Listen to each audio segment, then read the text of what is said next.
আমাদের এখানে ইলেকশনে ভোট দিতে আসছিলাম। এখানে আজকে পার্লামেন্ট নির্বাচন। তো দেখতে পাচ্ছ পিছনে কয়জন মানুষ, 8-10 জন মানুষ, তার বেশি কিছু নাই।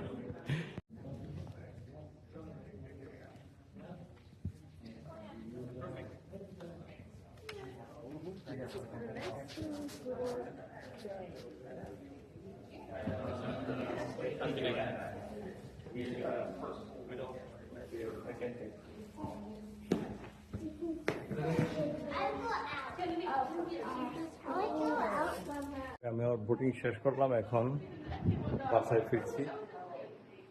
এখানকার সিস্টেম হলো যে তুমি আসবা, তোমার ভোট দিবা, ড্রাইভার লাইসেন্স সাথে বা একটা আইডি নিয়ে আসবা, ভোট দিবা। 10টা কেন্দ্র আছে, কোনো ক্যান্ডিডেটের লোক থাকতে পারবে না। যার যার ভোট শেষে দিবে, কাগজ দিয়ে দিবে হাতে, ক্রস মার্ক দিয়ে চলে যাবে। এখানে এই হলো ভোটিংয়ের সিস্টেম, ভেরি ইজি।